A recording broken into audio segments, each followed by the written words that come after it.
ఎనిమిది వసంతాలు రీసెంట్గా ఓటీటీలో రిలీజ్ అవ్వడం జరిగింది. చూడడం జరిగింది. ఈ సినిమాలో ఉన్న పాజిటివ్స్ ఏంటంటే ఆ లొకేషన్స్, ఆ బ్యాక్గ్రౌండ్ మ్యూజిక్ అక్కడక్కడ కొంచెం వర్కౌట్ అయింది.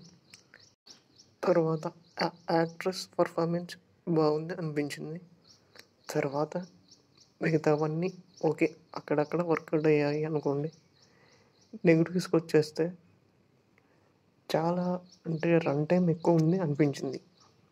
ఈ రన్ టైంలో చూపించడం కన్నా చెప్పేదేదో కొంచెం తగ్గించి చెప్పుంటే బాగుండేమో అనిపించింది. మొత్తానికి ఓవరాల్గా చూడొచ్చు ఒకసారి అనిపించింది. కొన్ని చోట్ల అయితే ఏంటండి ఈ క్లాసెస్ అనిపించింది అనే విధంగా కూడా ఉంది స్క్రీన్ ప్లే. ఆ డైలాగ్స్ అవన్నీ కూడా చాలా ఏదో క్లాస్ చెప్తున్నట్టు అనిపించింది.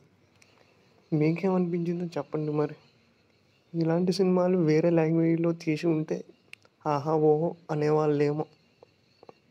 తెలుగులో కాబట్టి ఇలా అయిందా మరి ఏంటో అర్థం కాలేదు. మొత్తానికి 8 వసంతాలు అంటే 8 సంవత్సరాలు జరిగిన ఇన్సిడెంట్స్ అన్నీ కలిపి తీశారనమాట. ఆ ఇన్సిడెంట్స్ ఏంటి, మీరు ఒక విషయాన్ని అబ్జర్వ్ చేస్తే ఫస్ట్ స్టార్టింగ్లోనే ఒక ఫైట్ ఉంటుంది. అక్కడ కరెక్ట్గా అబ్జర్వ్ చేస్తే క్లైమాక్స్లో వచ్చే ట్విస్ట్ కనిపెట్టేయచ్చు అనిపించింది.